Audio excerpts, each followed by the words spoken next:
good evening, everyone, and welcome to another episode of our Salem by Night Chronicle. I'll be your storyteller. My name is Will.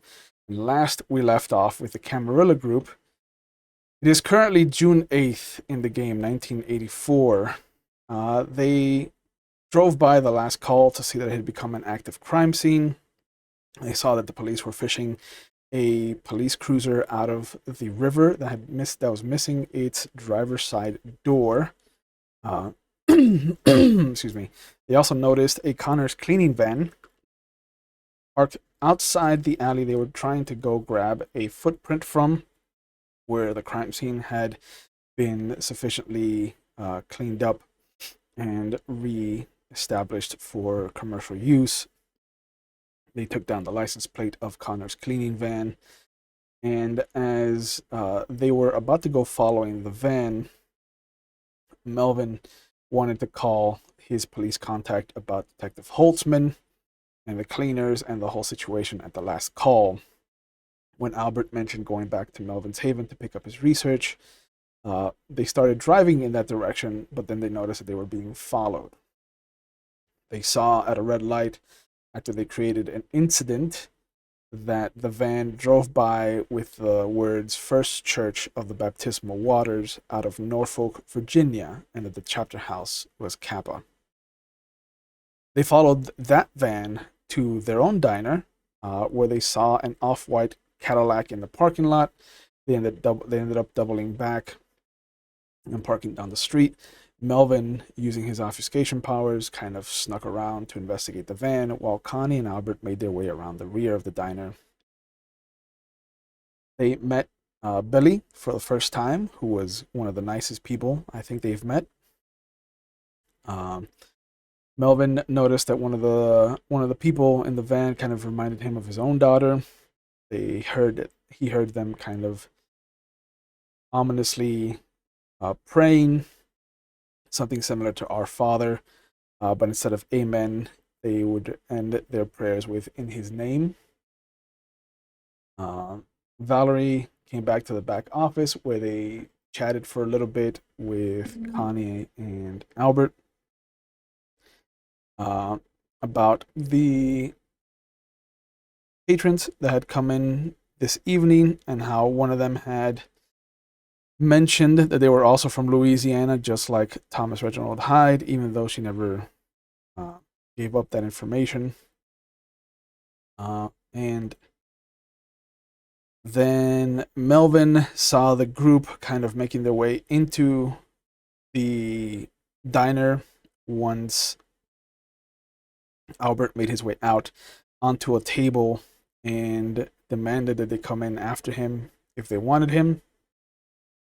Melvin took the van quietly out and left it down the street, where he found a gun case that had a symbol of two crows, one in front of the other, facing in different directions, and it read out the Masonic Order of the Cold Embrace. Excuse me. After ripping the steering wheel off, he also heard two gunshots go off from the diner. He ran towards it while Connie pulled up in their own van, and trying to go in to save Albert ended up costing them some of their skin, as it were, as they each took a shot from a sniper down the street. But they ended up seeing that that Albert was being tied up and kind of forced against his will to be taken. And after a quick bit of firefight and a very messy biting spree took place, they ended up killing everyone except a young girl who Melvin has forced his blood into, thus beginning the steps to ghouling her.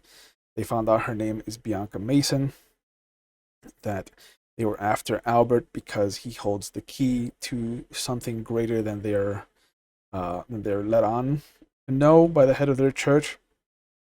But not being able to resist the blood bond, she did mention that they were sent by Bahadur ibn Abbasi, who is currently the head of their church, and he is the prophet who is supposed to lead them to Atlantis. Valerie kind of chimed in after all of this died down, asking if they wanted to call the cleaners or the cops, and whether she should let Thomas Reginald Hyde know about what happened. And we had our first remorse roll on stream where Melvin failed for the first time and lost a point of humanity. And we left off with the group sitting around the mound of bodies with their new ghoul and with a whole slew of questions towards Albert and his involvement with this crew. And that is where we're going to find everybody. Hello. Good to see you guys. Connecticut's beautiful this time of year. Just beautiful. I forgot about the performance at the stop that Ashley stopped the light. Yeah. Our brakes don't work.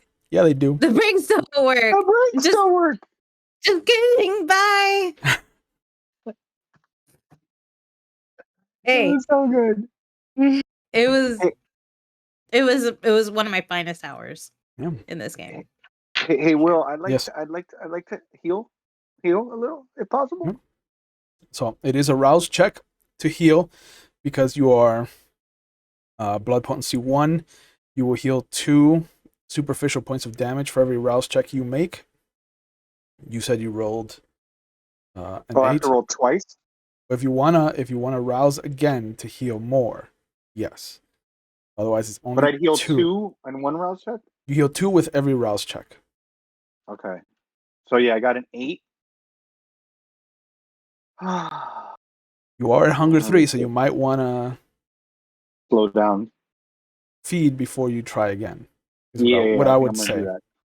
I just wanted it to not be at 1 health left before You go into We've been there torpor. before. Yeah. And yeah. Torpor is not as bad as people make it out to be. Uh-huh. So, Yeah. you have Bianca, Valerie. You can hear in the office talking to somebody on the phone. The bodies are still dead, still bleeding, and you see that Albert is kind of off to the side.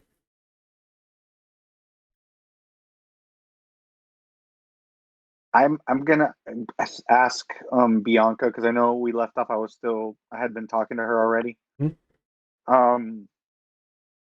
Where's the gun that was in that case in the van? Oh, and she points to the oldest gentleman. Father Newell should have it. He's the only one with the key.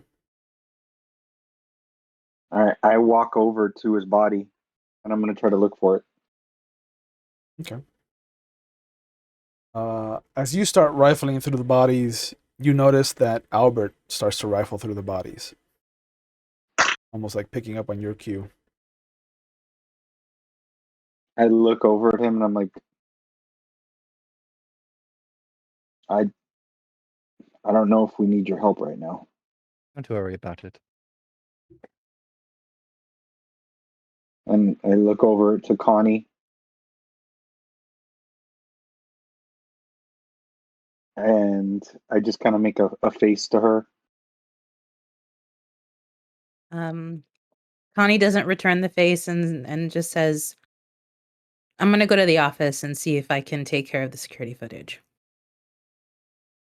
I think that's a good idea. And I walk away. Okay. Sure enough, in the small of his back, you see that there is a belt holster. There is a 45 sitting there.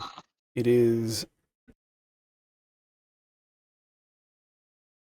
for lack of a better term, it is a beautiful piece of iron.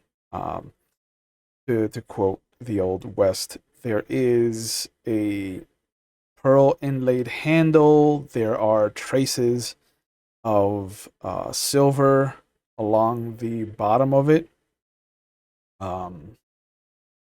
There is a golden engraving of what looks to be a feather on both sides of the barrel.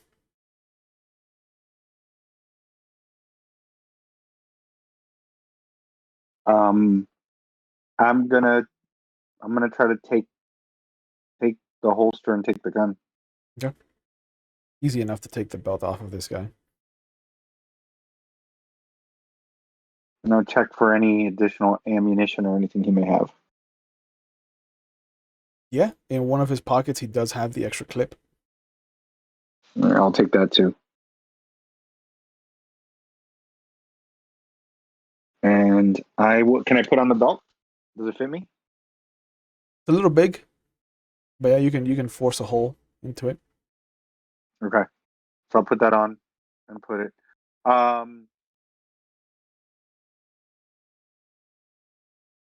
stop rifling through the bodies, and I walk back towards the office. Okay. And I don't Albert, just walk in. I knock. Yeah. Okay. Albert, you find. Excuse me. Am I alone with the ghoul? You are left alone with the ghoul. Can I have the table? Oh. Okay. Okay. So if Connie and Melvin could defend themselves. Okay. Is there a way for me to do that? I'm just gonna take my headphones off. Yeah.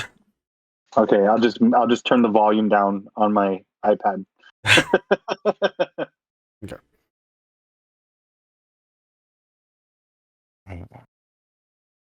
Miss Mason, yes? Oh. Nope. Wait. Oh. Okay. She looks over at you. Yes? What's Yusuf up to these days? I don't know who that is. I'm sorry, you called him Mr. Hadasi. What's he up to these days? Who is this? I know him by Yusuf Rajmin. But you should know him as the leader of the Masonic Order of the Cold Embrace. You mean the prophet? Oh, yes, that silly word. Yes, the prophet. How is he these days? Oh, well, do you know Prophet Ibn Abbasi? Oh, yes. We go very far back. Why did he not just send a letter? He knows where I live. Why send you and ropes and a net Father and a Newell. gun? Father Newell never explained what we were supposed to do. Just that you were to be treated respectfully and taken back, so that you could decipher the last of the paperwork that we found recently. Where is it now? It's with the prophet. I presume you understand what I mean. Is he in town? Oh, I don't know. Did you have a way to contact him? Father Newell, yeah, he was the one that would talk to him. In all things, only the Father knew. I would like to forcibly activate Sense the Unseen then, and try and see if I can catch Father Newell before he dissipates or whatever. Oh, are you doing Sense the Unseen, or are you doing your first level Oblivion power?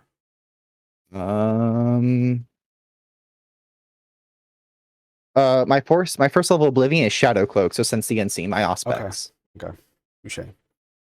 Yeah. Okay. What is the roll for that I will make for you?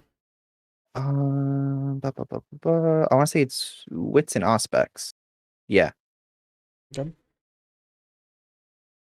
So 1 aspects, 3 wits, 4 dice.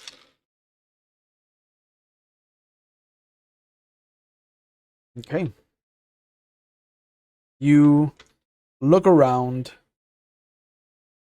You try to catch the last vestiges of this Father Newell, excuse me, and for the first time since the dry docks, where the security guard just kind of came out of nowhere for you, there's nobody here. Like, even outside the diner, there's nobody visible that shouldn't be visible. That's a shame. Miss Mason, where were you all staying? There's a motel on the south side of town, What's the name? the Richmond.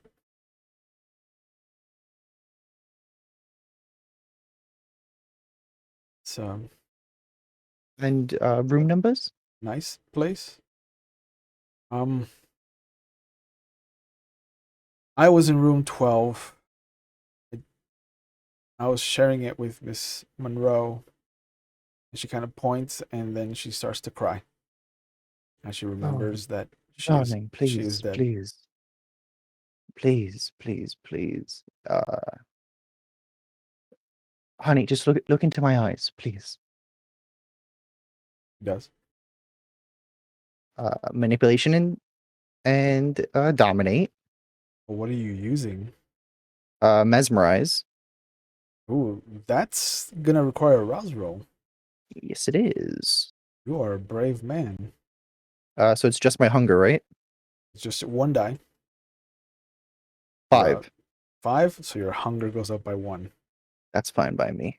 There is a image that the beast starts to snarl in the kind of cage of your ribs, and it feels almost like a monster padding towards you. You can hear that kind of chain sound, as if it is slowly coming to the end of how much slack it has. And in the darkness, you don't see the familiar face or the kind of shadowed face of what you imagine to be your beast. Instead, you see the face of Michelangelo, of Isabella's first childer. And you see him just kind of smiling at you. This wicked grin. And then he starts to back up into the shadows again. You can hear the chain gain slack again as each little link starts to kind of fall onto the concrete. But make your mesmerize roll.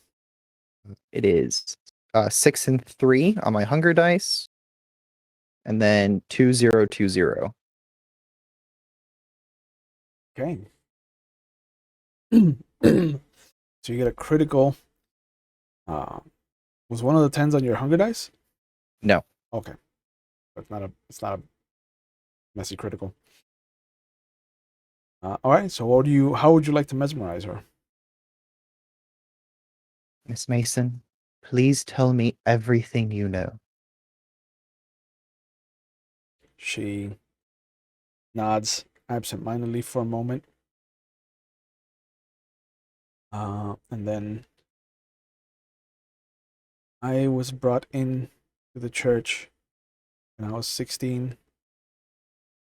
My mother is a sister of the church. She's always tried to get my uncle Alphonse, my uncle Al. She kind of points at one of the dead bodies. We were really excited when he joined. I have been with the church for 2 years. I saw the coronation of Prophet Ibn Abbasi. I was there when he chose his voice, and I And you see her kind of start to trail off for a moment. I should have been the one to be chosen, but Into the rooms. there are no rooms. There's just a church. There are chapter houses. They're spread across the United States currently. The churches, anyway. He doesn't talk about the order much. But I've heard things.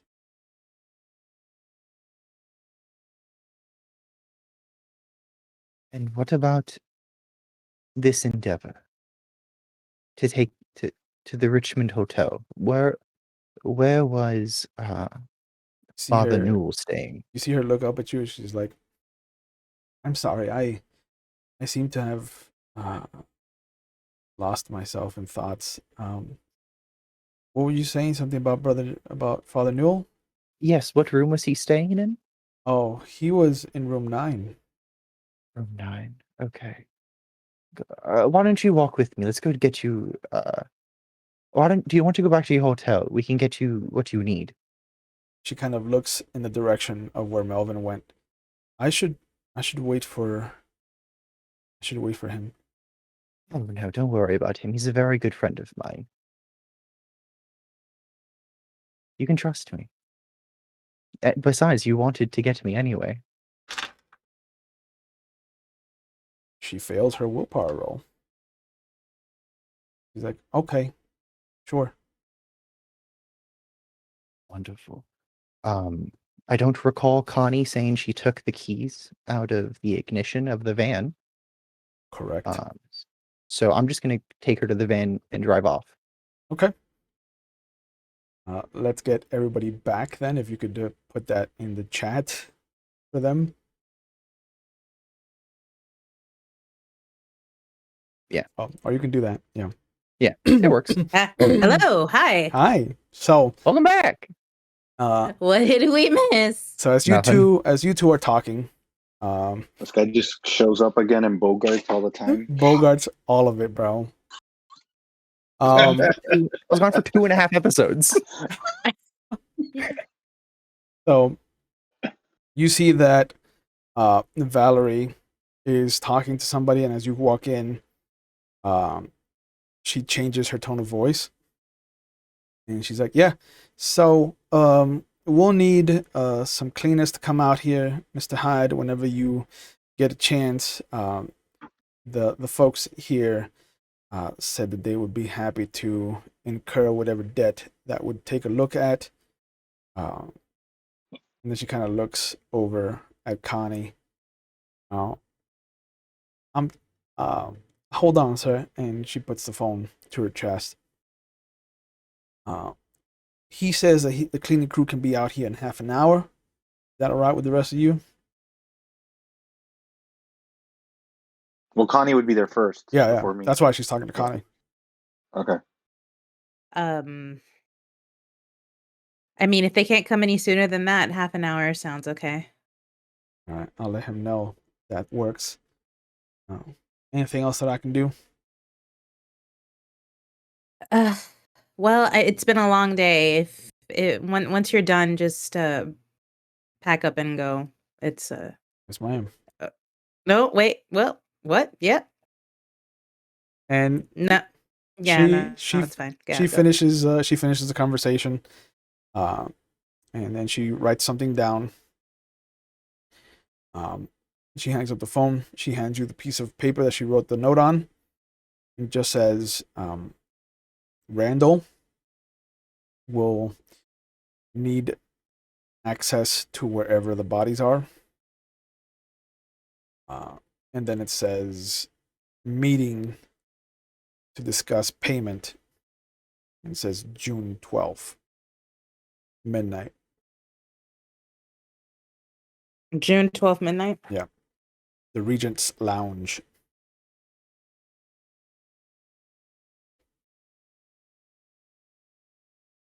But After a bit, she walks out of the office, and as she does, you see Melvin come over. It's easy enough to kind of erase the footage of tonight's escapades.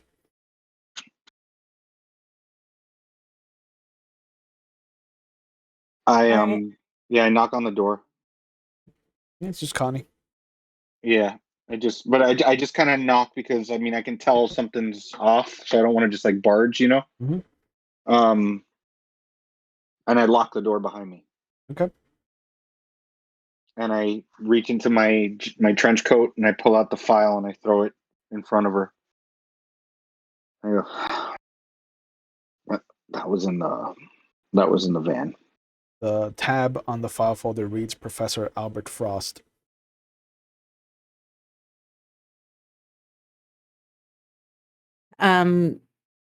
I sort of sit back in this chair that I am in, Mhm. and I sort of like make the slightest effort to get closer to the desk, but I'm still really like erect in the chair. And I just look at him and I say, "Oh, okay." And I flip open the folder. There are typed pages of what looks to be a dissertation critique. Oh, I'm sorry, Old. Will. Can we have the table?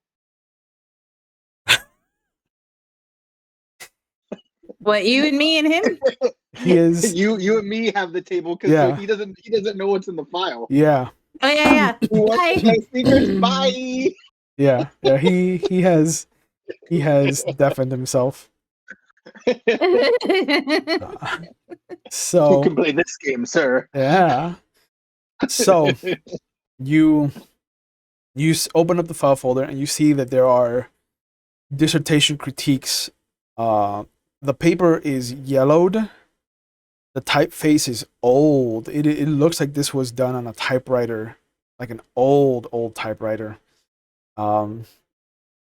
It is critiques about the legitimacy of his studies, of his data. It is harsh, and there are notes, extensive notes that go beyond the dissertation itself, and they start to attack his actual like livelihood. It's like whoever wrote this critique is critiquing him as a person at some point, like not even a professor anymore, not even like a collegiate contemporary. Like this is just critiquing the man himself. And you do find that there is one mention of the name of whoever wrote this. It is an I for the first name and Rajman for the last name, for the surname. Wrong. Rajmin. Rajman. Yep.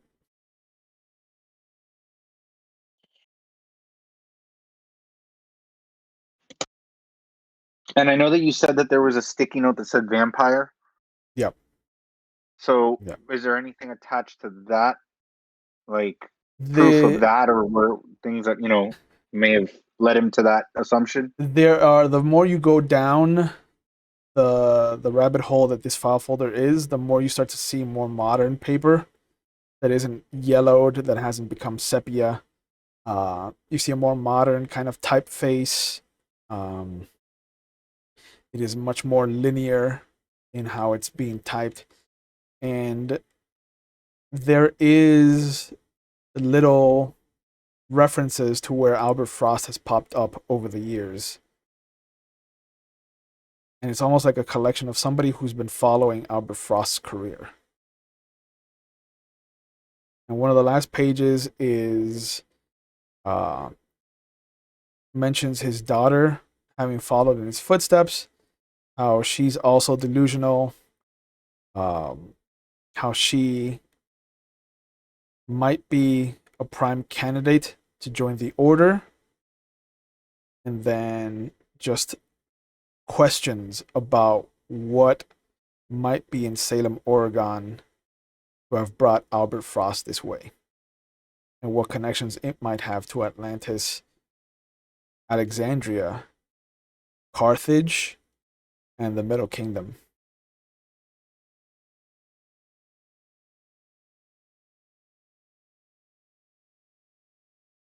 Hmm.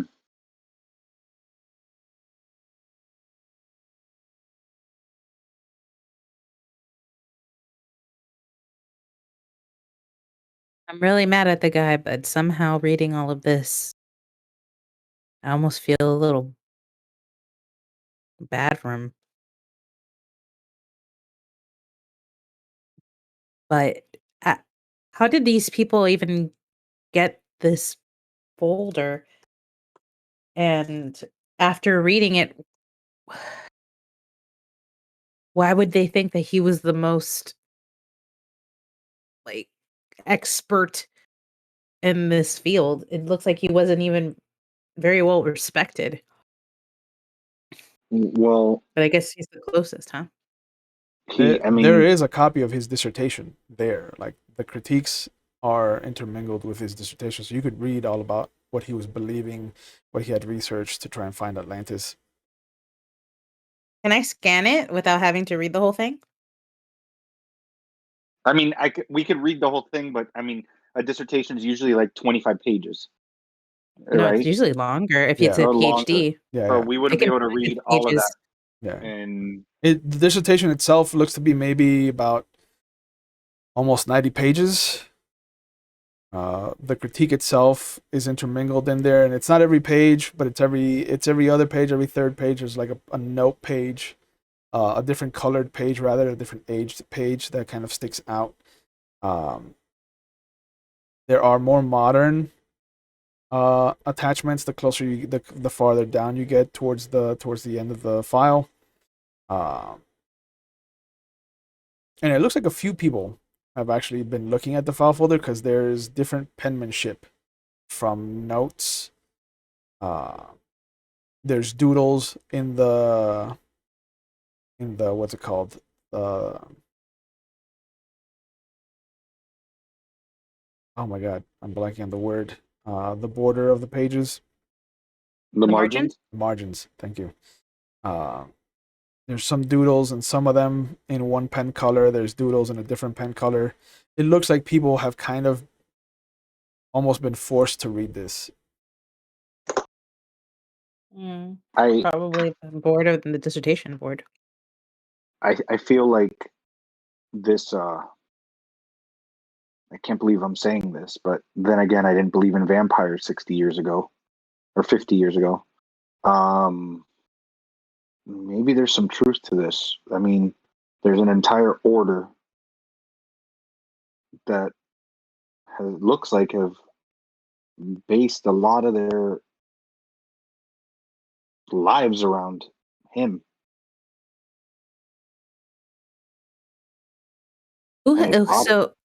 So how long has he been turned for? I don't remember how long he's been a vampire. He was the oldest out of all of us, I think. He had mentioned. I don't know if he mentioned that in character though. Yeah, I don't recall.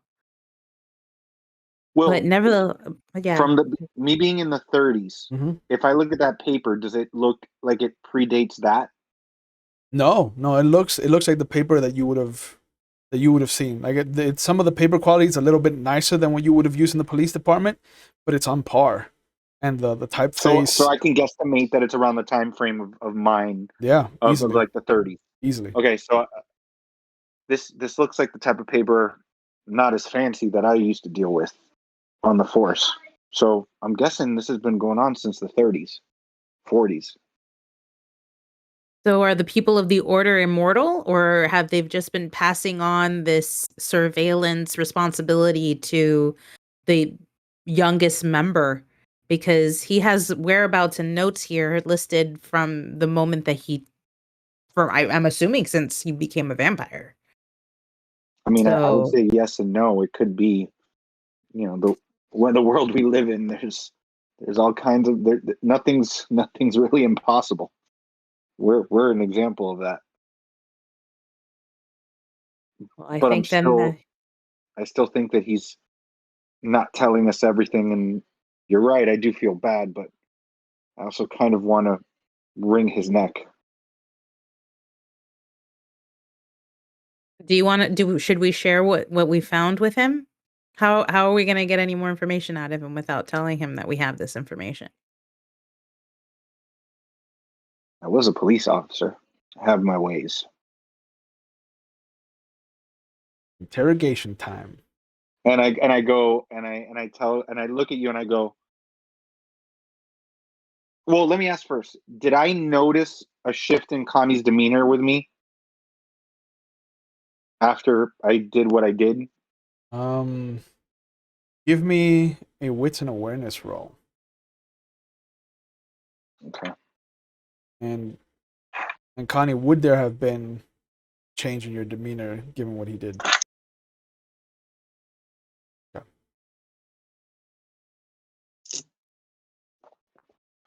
Okay. So, all right. I got on my wild dice. I got a 7, a 1, and a 3. Oh, but the rest. Oh my god. But in my regular dice, I got an 8, a 6, and 2 10s. Okay.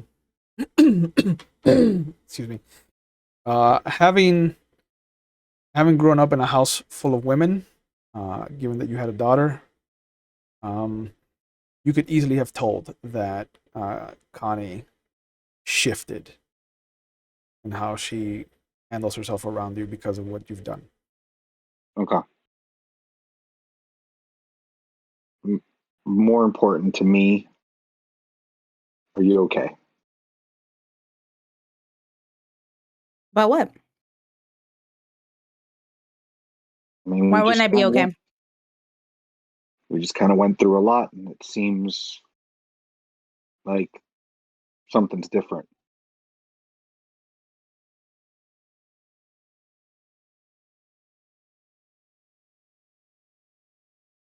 You held your own, and as always, I'm proud of you for that.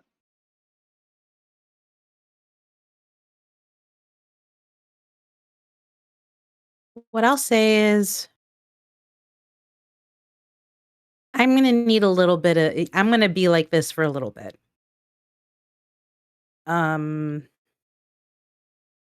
It takes a lot for me to trust anyone, particularly men. It took me a long time to trust Joshua. A long time, like 15 years, long time. And I'm still learning about how ferocious he can really be. And watching you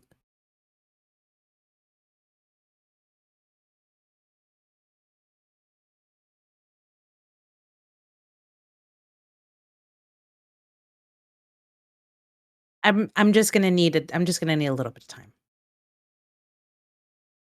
I hope that's okay with you. You take all the time you need. And I'm gonna assume that I don't put 2 and 2 together about about the fact that she's referring to the girl. Mm-hmm. I'm assuming that, because out of character I know that, but in character I don't think he would really know that. Yeah. I think there are some nuances to the female species that Melvin just, for all his great detective work, like there are things that just escape him. Right. Yeah. So I'll just say, I got you. I hope I can win that trust. I mean, I feel like so far I've done the best I can, but right now I'm gonna give you. I had a daughter. I know when they ask for space, you give them space. So, and I grab the file folder, and I like tuck it away again, and I go, "You take all the time you need." And I turn around and I go to unlock the door. Yep. He can come back now, I guess. You Hmm. you And then fuck you. No, I'm just kidding. Oh, okay. and All right. as you go Okay. back out into the rest of the diner, you kind of come out to see how Bianca's doing. She's gone. So is Albert. So is the van. Oh. Connie? I walk I out know and I'm like, I know you wanted space, but get your ass in here. I begrudgingly come out and just sort of look at him like, and I look around and I'm like, where's everyone? Yeah. And the van. And the van? The fuck? I'm gonna kill him. Do we have keys to this van? The This holier van doesn't than have it doesn't have a steering wheel, remember? Yeah. motherfucker. I go, here it is. Yeah. Motherfucker. Before. Jesus Christ. I tell you, here's what I tell you. I go, I don't think we should split up, but we've got to wait here for Hyde. Does he even know how to drive? I don't know. Well, Bianca might. She's 18. Yeah. Oh, hi. Bye. Okay. Sorry, you wanted to say goodnight. Yeah. We need to wait for the cleaning crew. Fine. Is there Because there's nobody else anything? in here, right? No, nobody else. Do you want to? I don't want to leave you. I mean, I know you wanted space, but I don't want to leave you alone here. No, I'd rather you go after him and try to figure out where the hell he's going. I'll be fine here. Okay. It's either going to be you or me. We can't both be here and both be out there. So I'll be fine here. All right. Real question. Yes. With the familiars, without the power of getting that you can feed off of them, like are you able to feed on them without them like hating you? Like if you Like, feed how off does that work? of Betty D. Yeah, because I've read that like with animalism, like the next level power, like you get bonuses from feeding off your familiars. Yeah, yeah. If you don't, you run the risk of killing them because you might take too much blood. Oh, okay. No, I don't want to do that then. So I'll look at her and I'll go, be careful, and I'll walk outside. Mhm. I'm A gonna look tow around. truck drives over and Oh. starts to set itself up to pull the van away. Okay. I let him do his thing. I'm not even gonna. But part of me, the thing is, I want to go see the van and see if there's a way I could tell the direction that it went. But I also want to possibly jump on that tow truck and while obfuscated, so I have a ride. But it's not. But it's a giant city, so it might be pointless. I know what I'm gonna do. Before I leave, I go back into the office and I get on the phone. Okay. Who are you gonna call? I'm gonna call the sergeant. Your contact? Yeah. I'm thinking, because what I'm thinking is I'm gonna call them and put out an APB on the van. Oh. You would burn your own van just to find out where he is? Yeah, I'm kind of pissed off right now. Okay. I like it. I'm all about it. I don't know. Ashley's face is making me think maybe that's not a good idea. I've thought 5 steps ahead. It just means that you would be out a car until you steal another one. Yeah, Oh yeah. that's But really we're the out of car. problem. Because what are you We're going to out of get? car right now. Out of the impound? Well, you might be able to get it out of the police impound. You want to risk it? No, but that's putting a lot of pressure on her. Shit.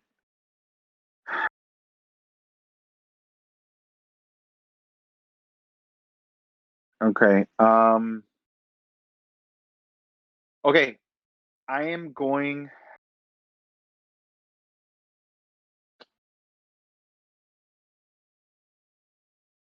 I'm gonna call the sergeant.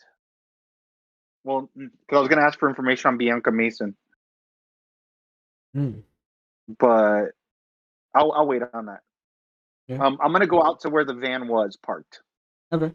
As you're heading that way, you see a nondescript gray van kind of pull into the diner's parking lot and then back up towards the front door. All right, I'm gonna. The cleaners are here? Looks like it.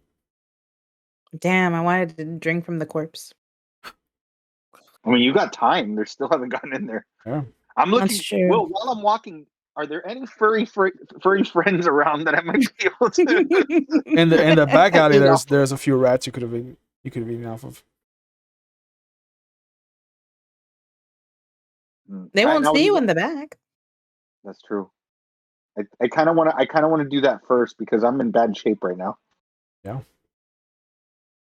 So let me. I'll go that way, and then because here's what I'll do. Here's how I can say it. Yep. I see the van backing up, and I'm like, oh well, she doesn't have to stay much longer, and I'd rather us stick together and not split up, and we can go after him. If they're already here, we may not need to stick around. So I'll double back around and go to the back Yep. and try to get some munchies. If you feed off of the people that are there, Ash, you'll definitely sate one level of hunger. Yeah, because I got iron gullet. Yeah. You All right, do. so can I slurpy slurp?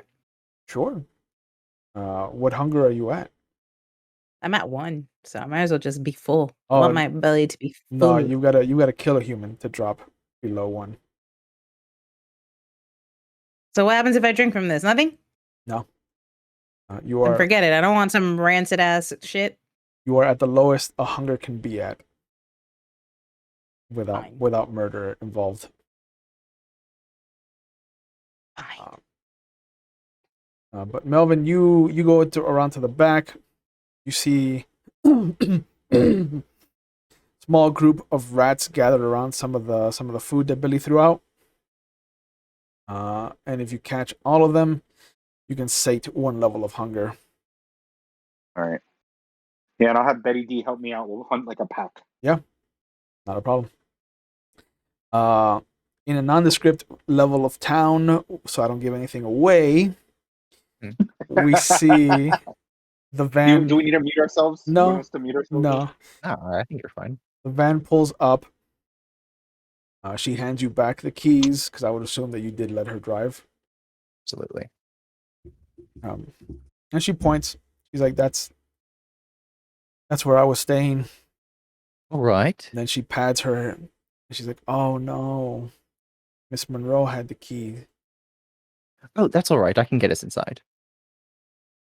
Oh, are you like a criminal? No. I'm just really good with door handles. Let's go to his room. Okay. And as you turn the corner and go to room 9, the door is ajar. Excuse me.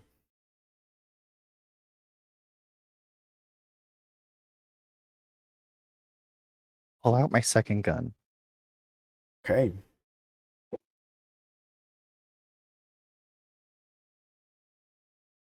I tell Miss Mason to stay right where you are. All right?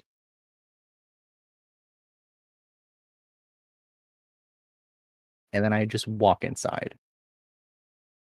Okay.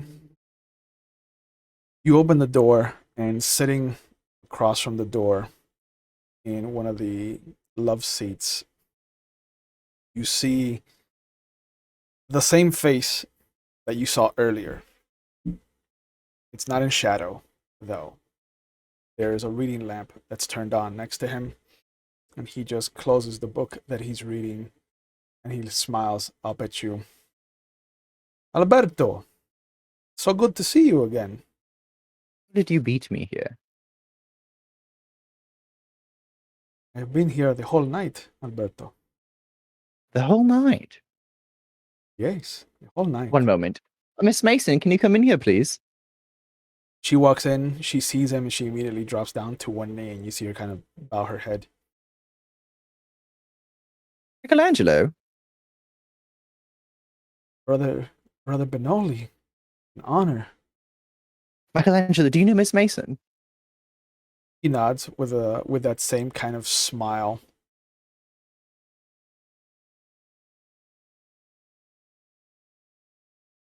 And she kind of looks up at you. You know Brother Bonelli? Some would say we're brothers of a kind. Right, Michelangelo? And you see him in a moment, in just the span of like the blink of an eye. He goes from sitting to just kind of kneeling in front of her. He's like, please, child, you have done well to bring my brother back to me. How can I repay you for this? Let her go home. He looks up at you. I was talking to the girl, Alberto.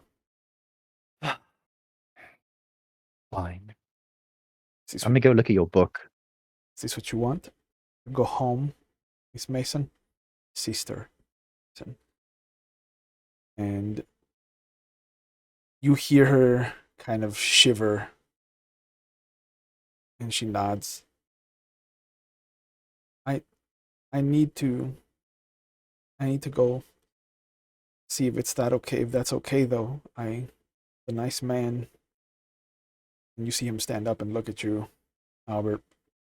What has been done to her?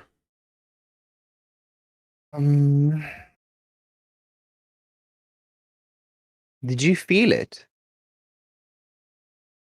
No, but she is. No. Hold on. We can. Miss Mason's going to be just fine. Did you feel it when Isabella went away? Is that why you're here? Yes.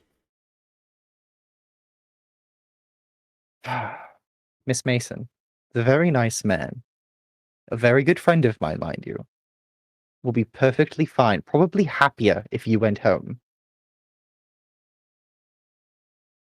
He's like, I have to ask him.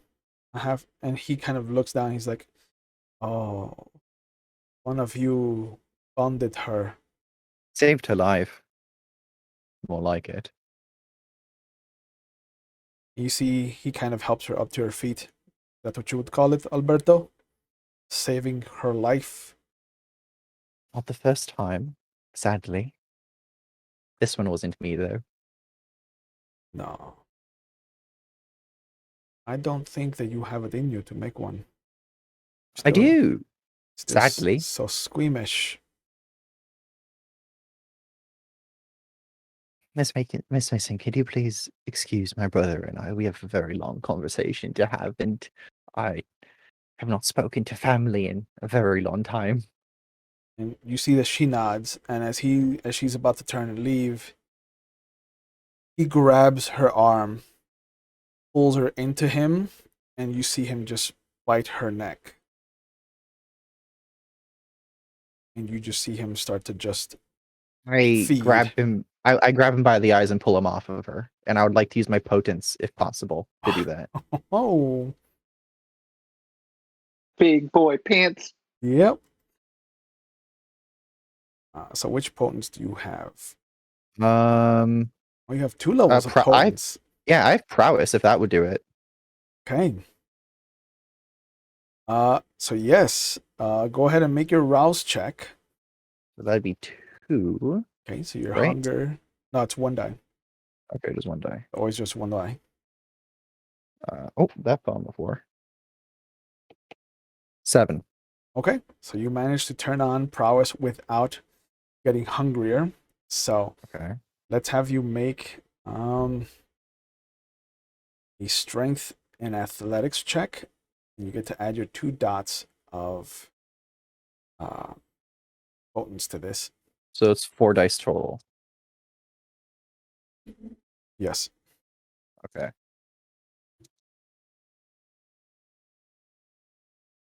Uh, 7 and 8 on the hunger die, and then 10 and 5. Okay. Let's see if he can keep his grip on her. I'm aiming for at least one of his eyes. I want to bowling ball him. Okay. Ooh. Excuse me. You lunge at him and you drop the book that he was reading, which is The Hunchback of Notre Dame. And you immediately manage to get your thumb into his right eye. And as you pull him away, you hear him start to scream.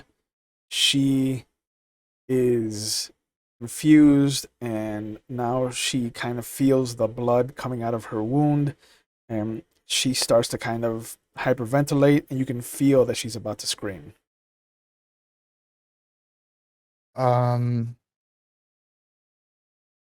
If I can get it off, she just has to.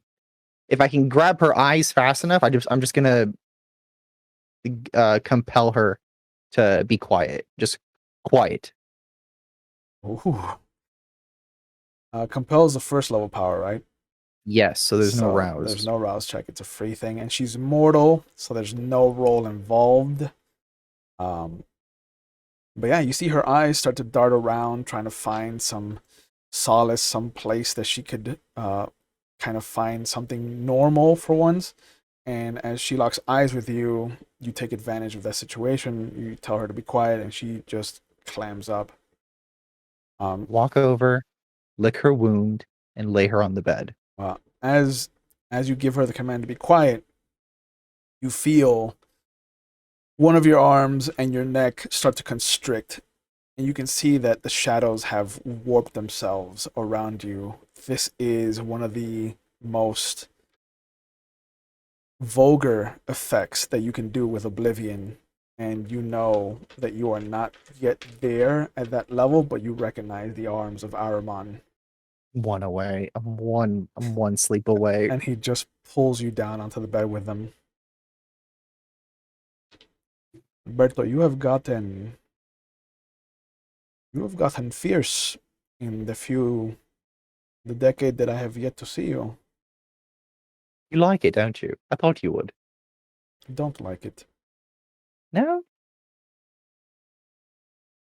There can only I be figured you one would. alpha in this pack, Alberto. I didn't really consider myself an alpha per se. It's just more of I don't know, you can only get shot at so many times before you try to buckle down and really keep yourself protected, you know? Of course. Of course. Of course. And So do you want to just talk about it? Oh, yes. Let us talk. Make another strength and athletics check. Sure. With Yep. can I it's still keep my potence going? last for the scene. Oh, perfect. That is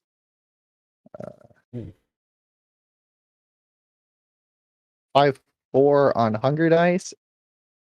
And then how does willpower work again?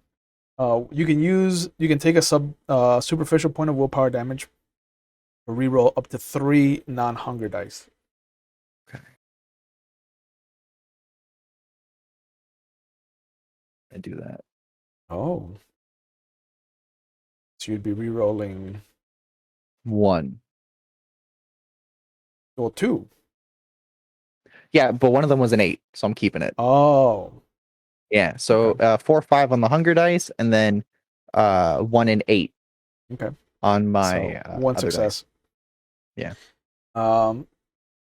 Okay, so you subtract 1 from what he got, and You feel the arms start to pull away from each other, and you take round up 3 points of super pressure damage as the arms pull your arm out of its socket. Ah. That's not a nice massage, Michelangelo. You know better than this. Eye for an eye, as they say. Yes. Oh, I like that. I like that. Well done. All right. Not mad at that. Who can be mad at that? Yep. But he does go over. He licks the wound close, and then he just kind of looks at her and is like, "Go home, child." And you see her just start to walk out the door. Are we going to be civil now? I mean, I have control of the situation, Alberto. So yes, I think we can be civil. Wonderful. That's so nice to hear. What would you like to talk about then? Why are you here? That'd be nice. Number one. Nice to see you, of course, always. Decade. Long time. Been a while. Why are you here? A friend of mine put out the call that he had found you. And I could not believe that the famous Professor Alberto Frost found his way to some podunk corner of the world in Salem, Oregon. Landlocked, Alberto. What happened to you in your search for the fabled city? That was the reason she embraced you, you know. You had passion. You had fire. It never went away.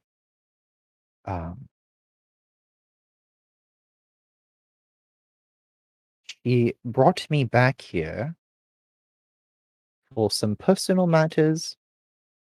There were some things I needed to collect. And then she told me to stay until I had to. And I'm going to be honest with you. I was planning on leaving very soon. But a new issue has arrived that I need to finish. And then when that is done, I was going to go near Africa. Figure some things out there. Yes. Is there any truth to the rumors swirling around the tower? Which rumor are you asking, dear brother? Oh, we're going to play this game. I mean, I don't. You know how research works. I need a proper question before I can give you a proper answer. I'm not going to lie to you. Why would I do that? I'm strapped to a bed. He sits down on the other bed. Proper question then, is your daughter a kindred? I would like to reach for him if possible and rip his throat out.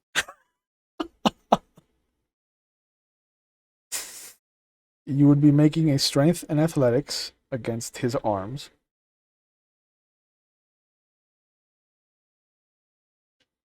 And then the whole time just yelling, "What do you know?" 4 and 8 on the hunger dice, and then 6 and 4 on my normal dice. Oh, so close. You rolled 3 successes. Excuse me. You lunge out with your. I'll take another. I'll use another willpower point. I don't care. You lunge out with your free hand, and the arms just don't give you enough purchase to reach him.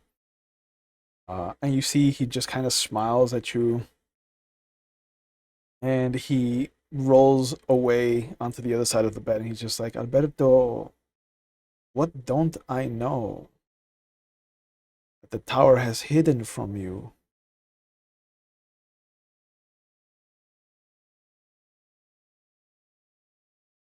You want to know where she is? More than anything. Now we have a civil discussion ahead of us. And as this is happening, we cut back to the diner. You see the driver get out of the nondescript van, a couple of people get out from the back. He waves over to the tow truck driver. They wave back and forth. There's a silent exchange. And then the gentleman who is driving comes up to the front door of the diner. He knocks like a gentleman. Comes in, takes off his cap. He's got auburn hair that looks to be has streaks of salt and pepper through it. Salt, rather. Low, well-kept beard. Same kind of auburn hair. Same kind of streaks of white. But as he walks in, he's just like, he nods to Connie. Ma'am. Nods to Melvin. Sir.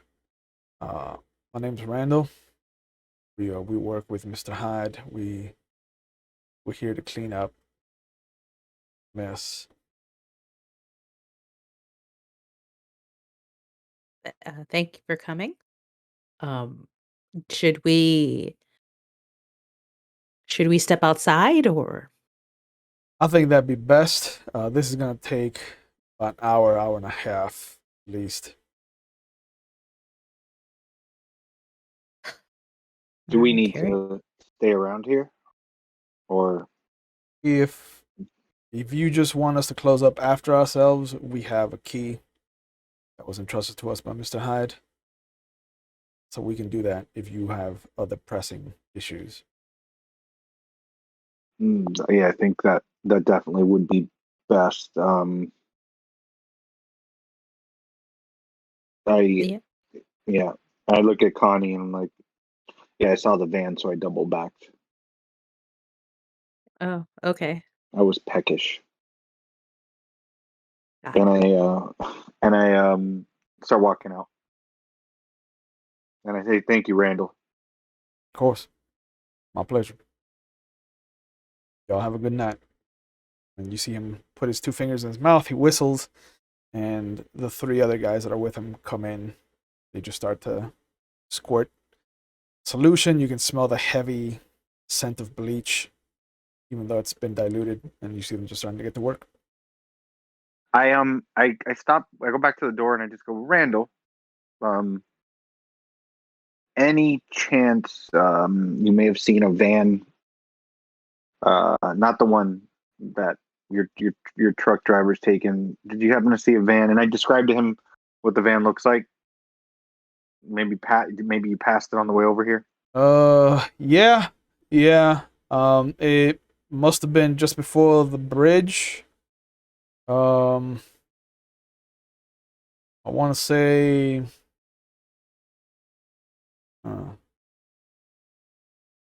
And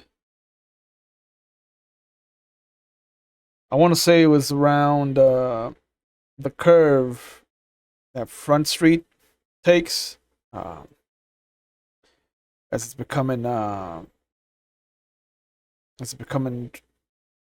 Pringle Parkway. Okay.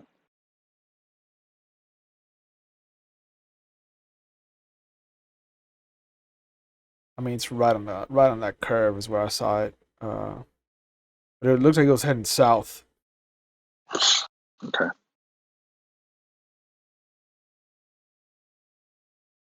All right.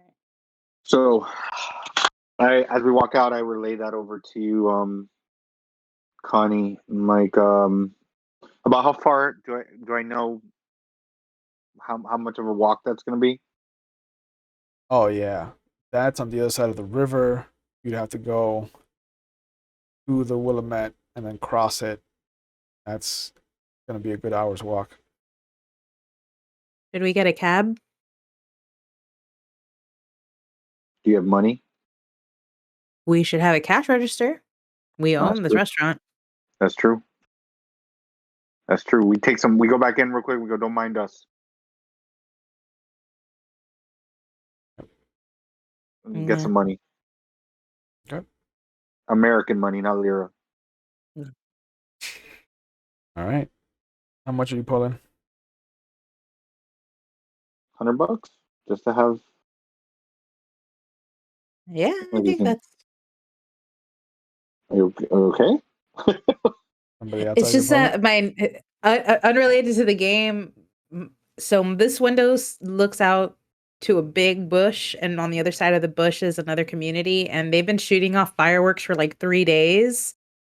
And all of a sudden, they were shooting fireworks earlier during the game, and I was trying to ignore it, and now I see like an ambulance, like ambulance lights behind the bushes, and I'm like, that's why I made that face of like, Yep, that happens. I hope they were fireworks. Yeah, fuck around and find out. Classic Augustine fireworks. Yeah. You know how it is. Yeah. The party never stops. There is a small kind of petty cash box that you can pull from in the office. $100 will bring it down to maybe having $60 left. And take 50. It's the 80s. It's the 80s. It's not going to be that expensive to take a cab. Yeah. We'll just take 50 bucks. Let's take 50. Yeah. Okay. So you start walking until you can hail a cab, or you call a cab. Where do you want it to drop you off?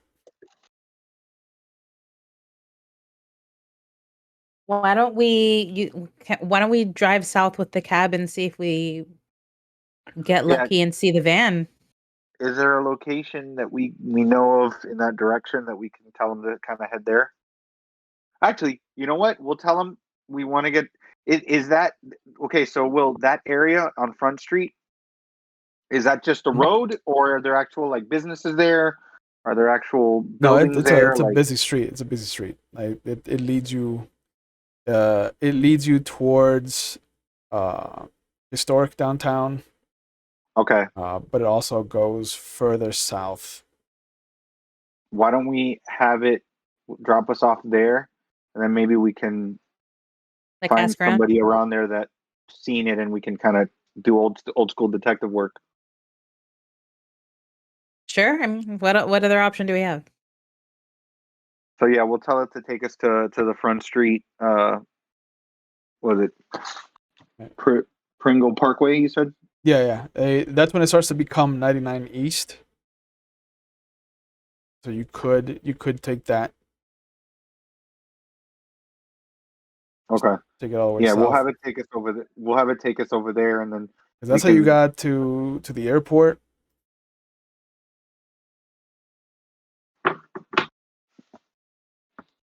Also, if you turn off on commercial, you can go down to the golf club, to the country club. Yeah. So Front Street opens up to the country. Oh wait, but the country club was Hyde's, wasn't it? No, Antoine's. Yes, I'll keep confusing the two of them. Okay.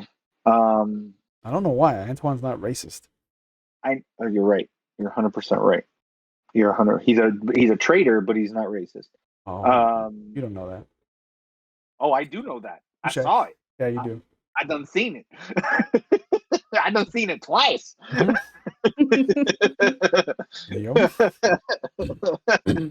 I still got that in my back pocket.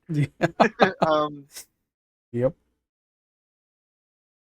So, you know what, Ash? Do we even want to go look for him? I want the van back. I know, but we have so much other stuff, like right now. But we need to get to the places. I mean, I guess if we still, how much money do we have left after that cab ride? If you're just going to where it turns into Pringles, you'll have like $30 left. That's a $20 cab ride? Jesus Christ! Jesus. Yeah, are you taking in inflation? Like you're in the center of West Salem. Like you have to go across the river. I know, but $20. God, that's what people charge to leave the airport. Goodness gracious. I mean, are you not tipping the guy? Because you could get off with 15. Here's a tip. I'm not gonna kill you. No. Okay, no, because what I'm saying is before we take off. Yep. Like, do we want to go after him and waste our night going after him when we've got a bunch of other shit to figure?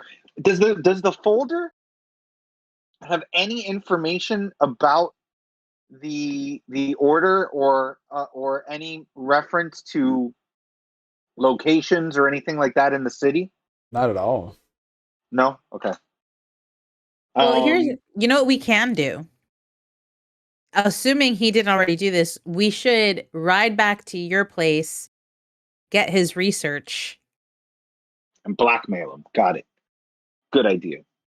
And also, we know the name of the church that they're using as a front. Yeah, I have it. I have to look I through have it, it but written. we also have the church, so that's another option of some place that we can go. Yeah, that's true. The first Let's church of go. the baptismal water. Let's go to the hippie commune, get his gear, get his stuff. I can get a hat to replace my hat. Oh yeah. Right. You need a hat. Yeah. And I could go ask him to keep his eyes out and get information. Hey, King Teddy. Teddy No. Teddy likes me. I gave him a hat. Yeah. Yeah, you're Teddy's best friend. There's so many ways. Oh my god, I have so many options here. Let's go. Okay, first and foremost, let's go back to the Haven and get his research. his research. Okay. Yeah. So the cab takes you to the commune, same price. Actually, it's a little less because you're not that far away from your hippie commune. It's only gonna be 12 total with a tip. All right. Fine. I guess. The hippies. So do we have I'm now sure the like hippies probably $5? they probably have vans, the hippies, and they like me, so I could always ask them to borrow a van. It's true. Mm-hmm. Excuse me. Yes, you go over to your haven. You pick up all of his stuff, or just No, All of it. okay. There's a large cardboard box of it. You just see paperwork. Well, shouldn't I have a backpack? Yeah. Yeah, because I brought a backpack to the Elysium. There's no reason why I wouldn't have it anymore. I needed it to carry that headdress. Unless it's in the van Oh that Albert took. man. So Albert has a backpack. But Albert doesn't have his research. Touché. And Betty D has new bedding. So I go up to like one of the hippies. Okay. It's like One of the yoga hippies is kind of there. He sees you come up. He's like, "Hey, Melvin, right?" yeah, Moonbeam was it? Oh man, you can call me Mark. Nobody's around. Okay, all right, Mark. Yeah. Hey, I need a favor, man. You want to hit this? And you see him take a hit of a joint. Can I do it and just not be affected by it? Like, is that something like that I can pretend to do it to like be cool? Because like I know I can't eat or drink, Right. but how does that affect me? You would have to rouse for Blush of Life to make your lungs work. That's right. You don't have any air. Yeah. That's right. I'll be like, I'm good. We just, you know. Oh yeah. You got those mushrooms out by the yeah. That's how a tree was telling me all about its life. It was beautiful. The tree's a fucking liar, man. Why do you think we have all this paper? That was the tree, man. Fuck that tree. Fuck it. So, question. Yeah. Mark. Yeah. I need one of the vans to get around. Mine busted up. Oh. You know the hierarchy, man. The government they just fuck with you. Yeah. The man tries to bring you down. We just got to keep getting back up. That's right. You know the fight, Melvin. You know the fight. And I just do this, like, but I do like this awkward, like, yes, Yeah. yes, sir. Yeah. Fight the fight. And I'm like, Yeah. And you see him hug you. and I just go. It's good to see another fighter, man. And I This kind of is look something at else. I look at Connie, and I'm just like, ever tell anybody that you fucking and I just like kind of hug him. Yeah. He's I like, will say this is improving my mood. but yeah, he takes you over to the like the parking lot where they have their main cars. He's like, yeah, man, they always leave the keys up in the visor for the Volkswagen, man. Take that. You're the man, Mark. Just make sure you gas it up, Melvin. Oh, You got it. All right, man. All right, man. Peace and We're love, gonna have to brother. go back to the diner and get more money. Oh, It's the 80s. We should be able to fill up a tank with $5. It's true. This I thought I was gonna get across town for like $6. Apparently it was $20. I don't know. So Joey makes it seem like Salem is like cross country. I'll show you the map of where the diner is compared to where you wanted to go. I'm joking. I I'm totally kidding. want to I'm research joking. average cab prices for 1985. Do it. Bring it as homework. I'm not going. We're not doing the highlighter shit again. I'm Yeah, not doing that'll this again. be your homework for next session. Oh, the ambulance is leaving. Okay, bye. Hope you feel better. You're gonna see a stump waving at you. Yeah. So I get in the van and I go, Connie, if you ever tell Albert that you saw that, I won't do anything, but please don't tell him. I'm not gonna do anything, but please don't. And I pull the visor down and get the keys. Yeah, keys drop into your hands. And I look at her and I go, easy money. They should use that in a movie in the future. Some Terminator 2. Come on, why are you giving me that face? But That's my Connie face of. yeah. You grab the keys, you look down, you see that there are 3 pedals, and you notice that there is no automatic gearbox. Oh, fuck me. Fucking A. Can I drive stick? I think I could drive stick. Weren't all the cars before stick? Yeah. I should be able I to should drive be able to stick. I drive grew up stick. in like the mountains with trucks and stuff. You think my dad bought an automatic Ford? Give me a break. My dad had an American stick shift Yeah. truck. My dad had a beat up truck. He rebuilt himself. That shit was stuck. I mean, you both Yeah, have like- a drive of 1, so just be up to whoever has the most intelligence and drive. I have a total of 4. Of intelligence? Yeah, intelligence. 4 and drive. intelligence and drive. I have 3 intelligence, 1 drive. So 4. Either way. So 4. Well, you know what? You drive. I've been driving all the time, Connie. But the you drove last this time last time. Sure. The brakes don't work. Yeah, but you know what? I'm in the car with you, so I'll do the acting. That might be the best option for all of us. It's like I get out and I can't think. The brakes don't work. Damn it, Connie. Hey, did it work? Were people confused? Yeah. I rest my case. Chief among them, you. Yeah. Just role playing bullshit. I should have put it in cart. All right. I got a 9, 8, 1, and a 9 on my hunger dice. Okay. So, it is in fact like falling off a bike. Comes right back to you. Like falling off a bike? Easiest thing you could do.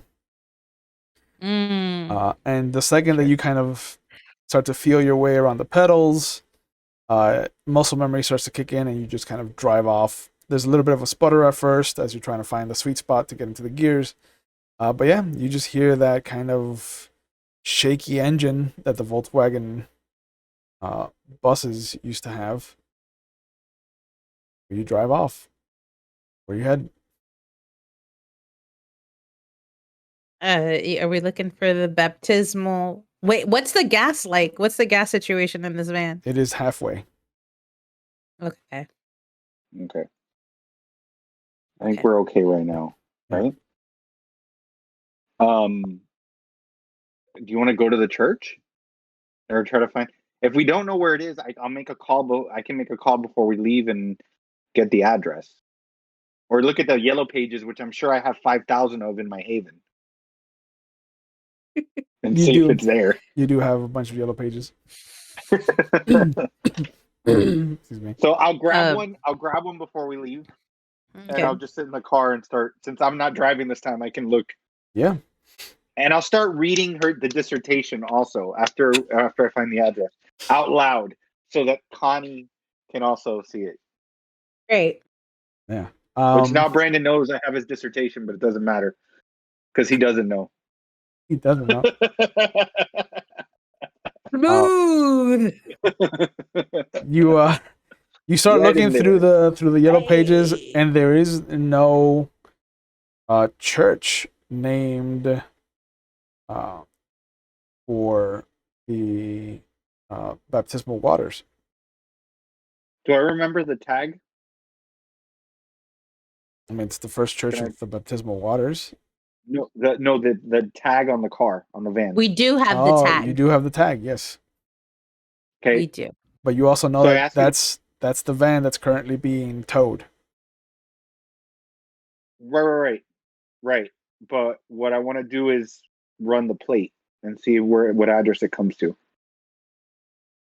Oh, what address it's attached to? Yeah. Okay. Wait, hold on. I just watched the episode today. Yeah. Wasn't the tag for the cleaning crew of the alley? Touche. Yeah, you're right. Yeah. Damn, you're right. Yeah. Because the church followed you guys. Mm-hmm.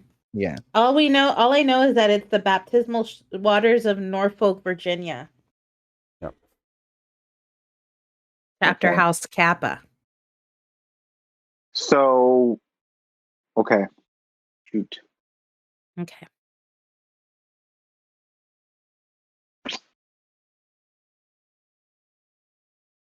I wonder if we should talk to the sheriff. I wonder if we should tell the sheriff about this church and see if they've heard it. He's heard anything of them. Or what's her face? What's her face that you're? What's her name? Oh my God! That you're working with now with the apartment and everything. Anastasia. Maybe she could help out with that. She's down to help with favors. Or we could try to get some information on Bianca. See where she's from. Because I'm sure wherever she's from, the church can't be that far from. I mean, and he's with Bianca. Then I'll ask you to pull over to a payphone. All right. Yep. And I'm gonna make a call, Will. Yeah. As you pull up to the payphone and you try to figure out what you're gonna say to her, we shift back to the nondescript motel room. You said someone you know told you that I was in town? Someone we know, Alberto. Oh no. Who do we know? Oh, I mean, he has a different name now, but I believe you and I knew him as Yusuf Rajmin. Rat bastard. How did he know I was here? Oh, Alberto, he's been following you for some time. So he is a kindred, isn't he? Fucking knew it. Oh, did you not know? I had an idea. Hmm. When you keep publishing papers in your 70s, it kind of shows up. He does like to be prolific. He does like to be an asshat. You have a lot of venom in you today, Alberto. He has a lot of bad ideas. Egypt. I know you're hearing the word coming out of my mouth. Egypt. Not in 1,000 possibilities would Egypt be where the lost city hails out of. Oh, I'm so sorry, Anubis. I died because I drowned. No. Old text, cite it back to early Greek. Gosh. He is a moron who has gotten through on father's money and dumb ideals. And this cult, his following. But I'm not here to talk about him. But now that I know that he's so jealous of how intellectual I am that he needs me to go solve a puzzle piece for him. Oh, I'm sorry. Did hieroglyphs not have the answer for you? Moron. You see the shadows in the corner start to melt away as the obfuscation erases that you're used to seeing from Melvin. And you see Yusuf just come out of the corner. Mr. Frost, it's a pleasure to see you again. I knew you were there. Be quiet. I'm mad at you now. Why are you here? What do you want? I'm mad. I'm very upset. I'd be more kind, but I'm upset. I've been attacked this evening. From what I saw, you attacked first. I have no recollection of what you're talking about, but I will say it's not been a very kind evening. I was fairly happy to see my brother again, but you, however, are a shit stain on my life. So hello. It's been, what, 40 years? 50? Been too long, Mr. Frost. In your last paper, you forgot 7 periods and 3 commas. How does that feel? Grammar, Yusuf. It exists. I forget, when was the last paper that you published? Oh, I died. Yes. I died. Remember when I died? I remember very clearly. I know, Michelangelo, remember when I died? And then what was it? Moved to Italy? Lived with you? Remember? I remember very clearly that I died. When did you die? Also, when did you die? That's what I want to know. When did you die? If you must know, Mr. Frost, I was embraced by my beautiful sire in 1942.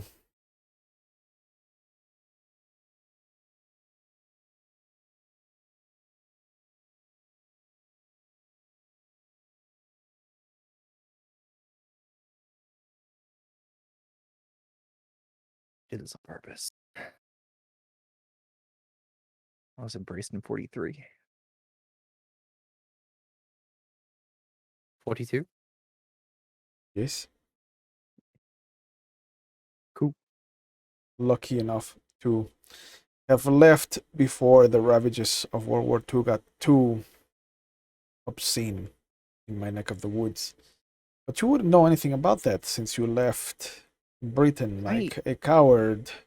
I remember fleeing for the safety of my daughter. So how is that worked out for you? I will gut you like a fish. So keep her word. Hold on. Actually, give me 1 second. Michelangelo, yes, we were having a very civil conversation before the fish man over there opened up his mouth. What do you know of my daughter, please?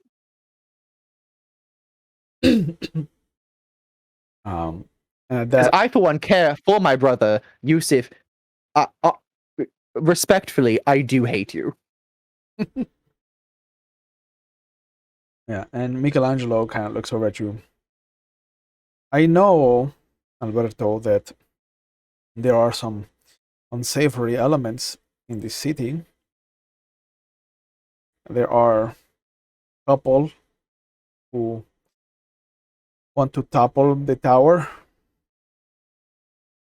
Do you know names? Because I know names, and if you want to properly do this, we could cross-reference with each other. I, for one, am completely bothered by the fact that I've been roped into obscene things like, oh, go find who murdered this man. Go, and then when I do find out who the murderer is, and then all of my evidence gets redacted. So there's that. And then there's, oh, this person that you were working with fled the city, and now you need to go find them for me. I loved them. I don't care. I don't care. I'm on the brink the brink of a global discovery. And now I'm doing this petty work. So, what do you know?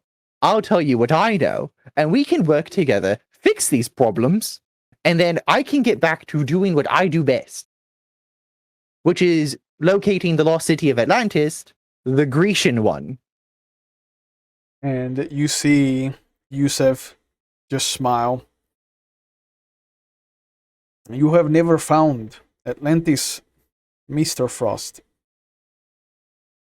Have you? No, but I am so much closer than you are. Is that why? Is that why I was? Is that why they?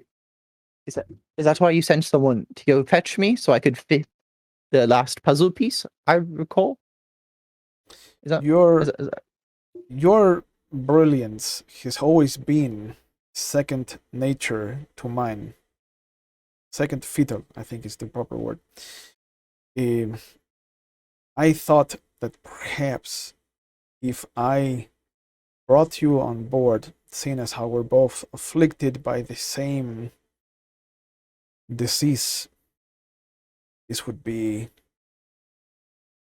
a step in the right direction to mend the relationship that we once had. I'm listening. But here I find you spitting vitriol. The last time I saw you, I believe you were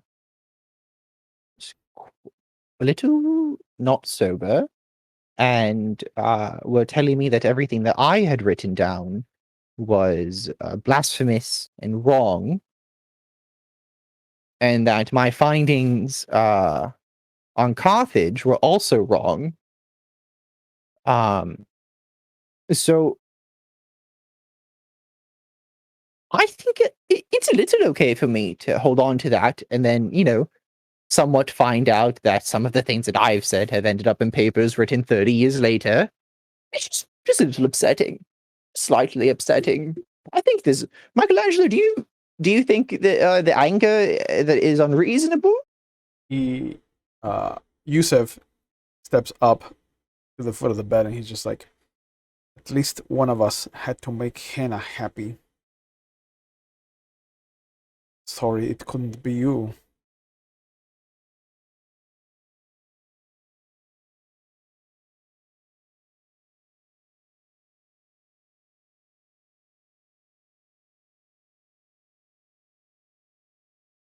Do you mean?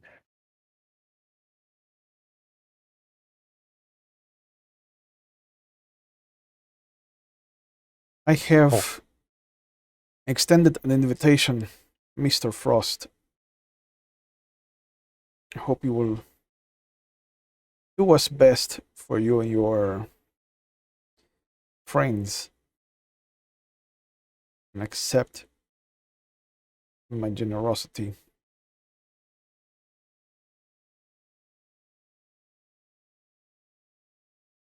He nods to Michelangelo. Mr. Bonelli, look forward to doing business with you again in the future. Michelangelo nods, and you see Yusef start to walk out the door.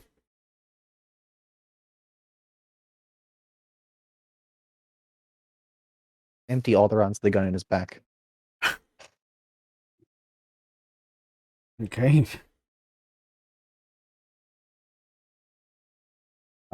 Let's have you make either a dexterity and firearms or a wit and firearms.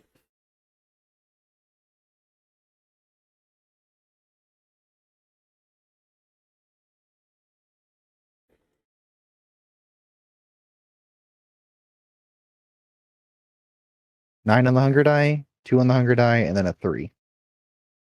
Okay. You do damage.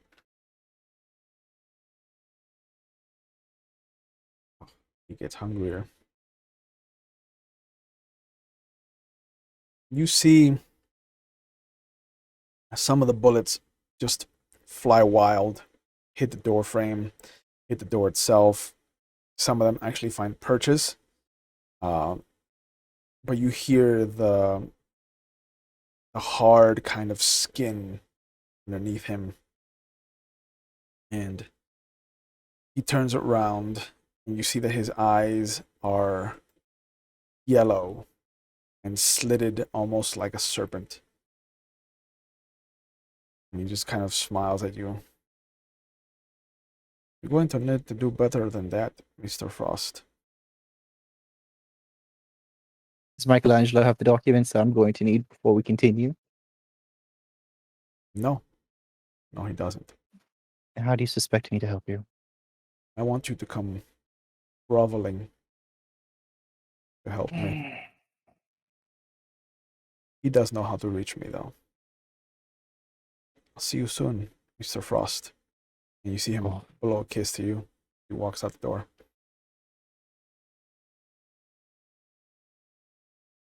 Michelangelo looks over at you. I hate you. You know that, right? Where did you have that gun, Umberto? My secret gun.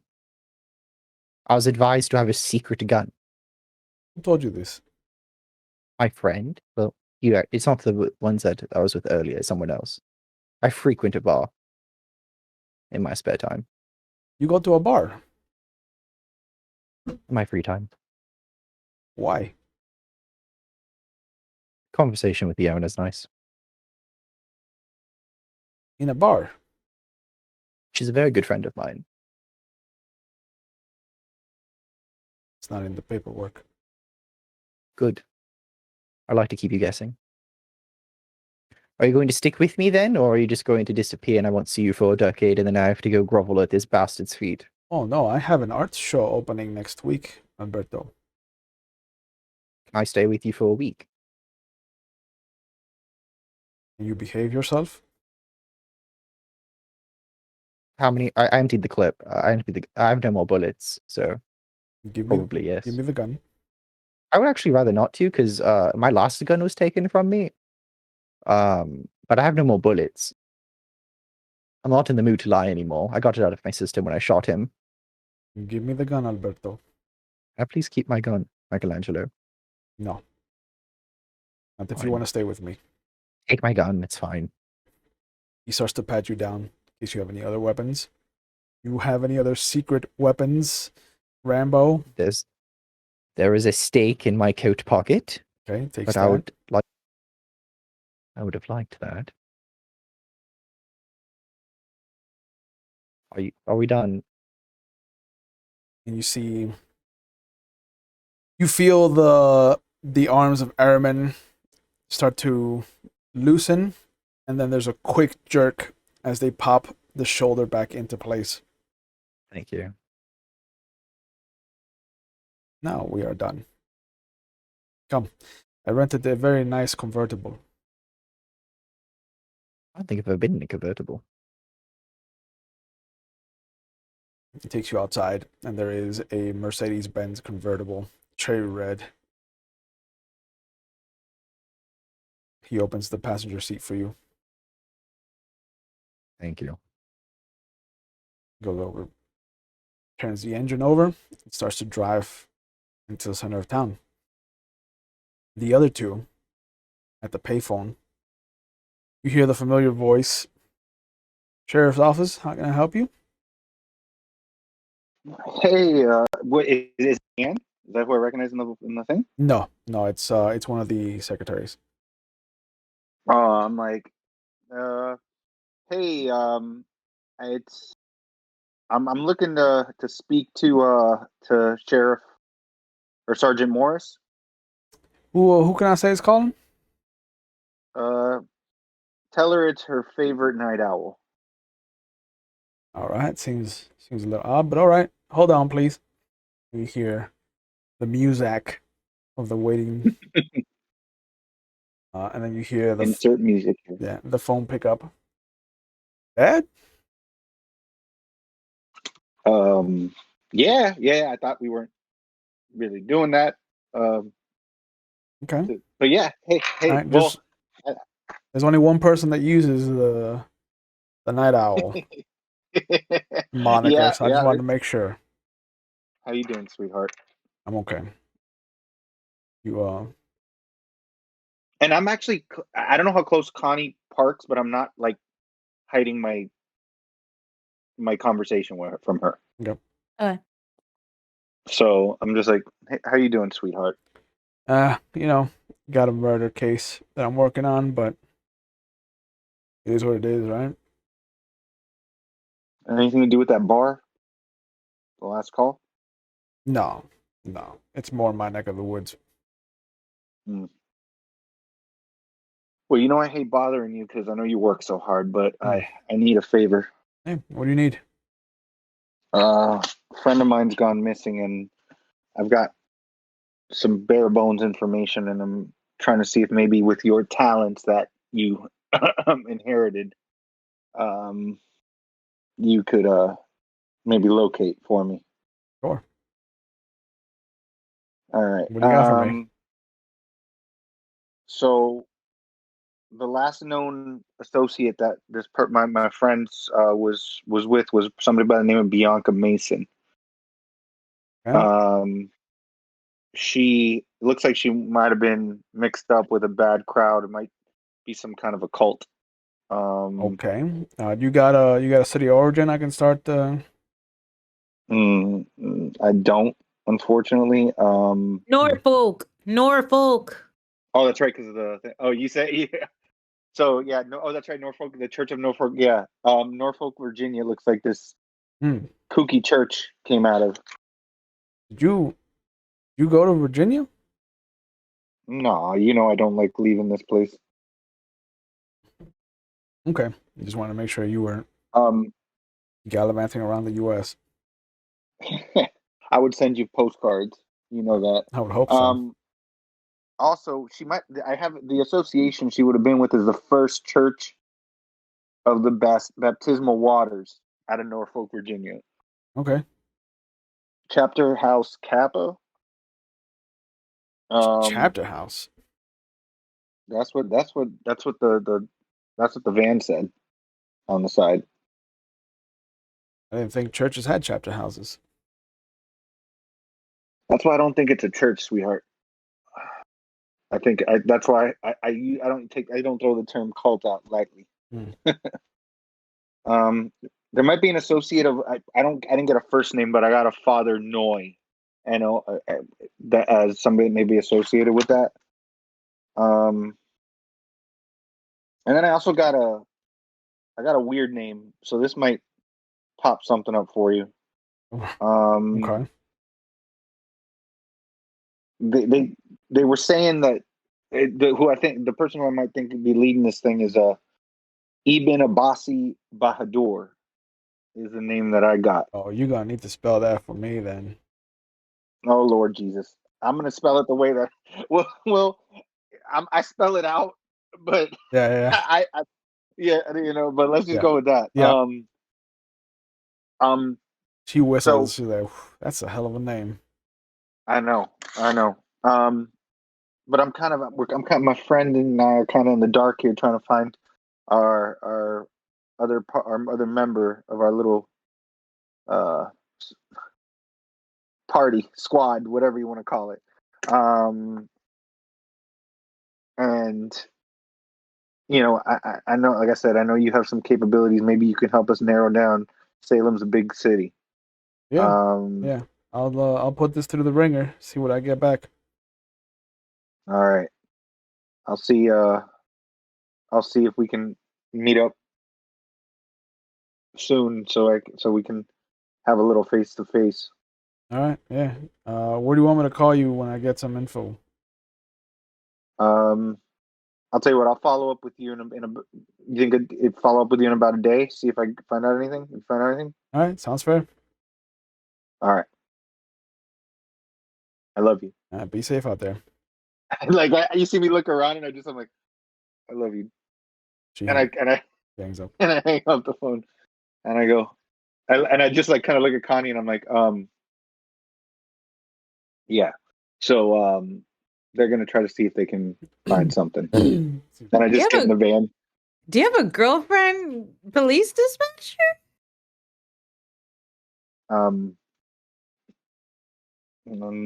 And I close the door, and I just kind of Melvin. and I go, "Do you remember when I told you guys a few days ago about the fact that somebody knows about me?" You got a girlfriend? Does she know? She knows. And no, it's actually not a girlfriend. It's actually my daughter.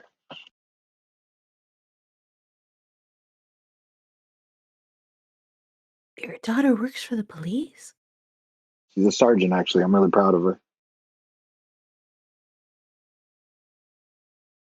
Oh. I guess she's a chip off the old block, except for the undead part. And she knows about you. Yeah. Well, hot dog. But this stays between you and me about who she actually is. And Betty D. And then I go, why don't we go fill us up with gas? And how much, what time is it of the night? About 3:00 in the morning at this point. All right. I'm like, let's go back to the Haven, I think, and then pick it up tomorrow, because we're getting awfully close to sunrise. Yeah. Yeah, sure. Okay. So you guys head back to Melvin's Haven. Albert pulls up to what looks to be this swanky spot just at the edge of where the historic downtown starts. It's called the Looking Glass Gallery. And as you pull up around the corner to the parking lot, you see that Michelangelo kind of gets out. He puts the keys in his pocket, but he doesn't make any effort to kind of like protect the car from thievery or whatever. He just kind of goes over to the side door. He knocks, and he kind of motions for you to come over. He's just like, "Come on, Alberto. I have something I want to show you." I'm coming. Do you know the owner of this place? Of the Looking Glass Gallery. Mhm. Do I?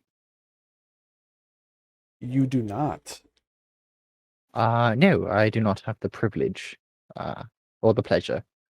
Why? Oh, I think you do. And you see this very, very lithe, this very beautiful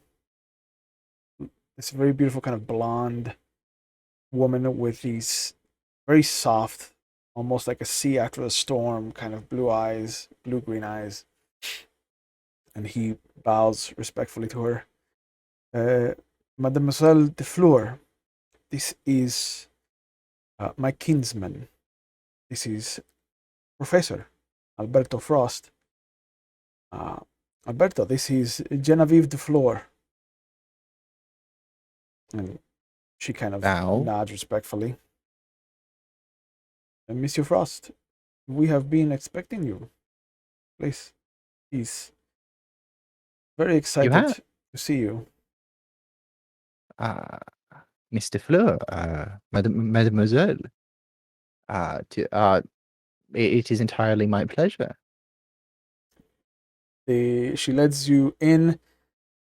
She takes you to one of the back gallery segments that is currently being worked on. And the first thing that gets your attention is the youngish lady that's kind of following this other very powerful, very strong, very noble looking woman around as she's kind of pointing to where different pieces of art are going to be hung. The youngish lady, you hear a familiar voice of the strong-looking woman just kind of turn in her direction. Hey, this'll do, Miss Eastworm, please. We'll pick up tomorrow night. And you see Sally Eastworm nod, and she starts to make her way past you. She kind of like holds her hand out to say hello as she sees you, and she kind Hello. of shakes Michelangelo's hand very, very happily, and he gives her a kiss on each cheek. Like, good work as always, Sally. Look forward to seeing you tomorrow. And she kind of nods. She's like, thanks for the opportunity again, Mr. Benelli. This is quite the honor. Of course. You are quite the artist. It's my pleasure to help someone up and coming. And then you see the strong woman who was kind of pointing around and demanding where art should be kind of turns around, and you recognize Geraldine Birmingham. She looks at you. Professor Frost. Hello. Just the person I have been looking for. Really? Yes. It has come to my attention, thanks to Mr. Bonelli here, that your sire has left this mortal coil. So Yes. I am willing to offer you the role that she played in my court, if you are able to fulfill it.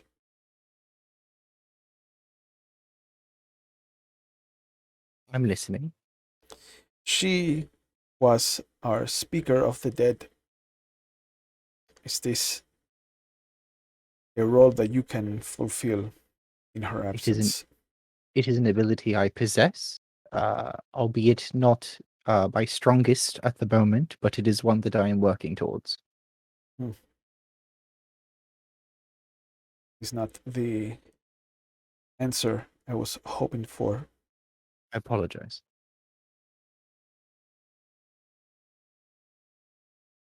Very well. I will have to find myself a different speaker of the dead. And you see at this point Michelangelo kind of step up in front of you. It would be my honor, Prince, if I could be this for you. And she looks at him. Mr. Bonelli, you have not been accepted by the tower. You know the rules. You must turn in your sire or someone of equal power. And he steps to the side, almost with a flourish, like he's giving you to her. And he's like, ask, and you shall receive, my prince. And she nods. Put him in the basement then. We will discuss the terms of this. My prince, I believe a different negotiation come of terms. How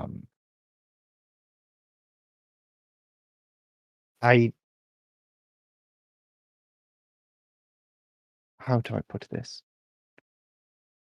You feel a hand grab your arm from behind you. Lock him up. You better think of something fast, boy.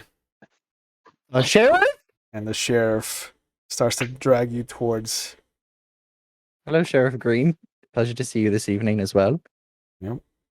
I wish I could say the same thing, but we've heard some disturbing news about you, Frost.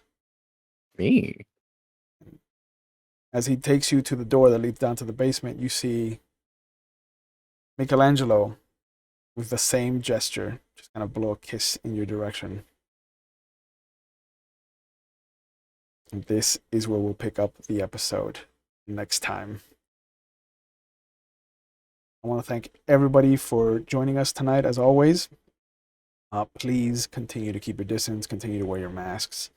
And of course, please get vaccinated so that we can come out of this finally. And as always, if you are watching live on Twitch, there are some helplines if you are in the United States in case you need to get help with any mental issues, because we take mental health seriously here on this channel. If you are outside the US, I'm also putting up a link so you can find any help in your area of the world,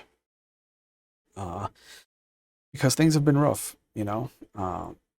I'm very fortunate that I've gotten friends and family to kind of help me see myself through some of the darker moments in this last year and a half. But I know that not everybody is as fortunate as I am, and I know that if you need help, you shouldn't be afraid to find it or go looking for it. There should not be a stigma or taboo attached to it. So please, if you feel like you need help, go out, find it, get yourself some help. If you are a friend or family member of somebody that you think might be having a rough time, check in on them. You know, a little hello or how are you goes a long way, and it can definitely change the trajectory of somebody's life. So please take care of each other. And as always, I will see you here on Friday for our Star Wars show, or if you want to swing over to our friends over at the McStabber Studio Twitch channel, you can go check them out. I will be in the Werewolf the Apocalypse game Phoenix's Call. Tomorrow is episode 5, so it should be incredibly interesting. As always, if you're missing out on any of the episodes, or you want to catch any of the other shows that we have here, we do have a YouTube channel. You can go check out over there. And if you are a Prime subscriber, Prime user, you do get 1 free subscription to any Twitch channel. So if you feel like you should use it on mine, please go ahead and do so. And if you have some extra money lying around and you want to subscribe to somebody, feel free, but don't ever feel like you have to go outside your means. Always make sure that you're taking care of yourself first. But as always, I will see you when I see you. Take care and have a good night.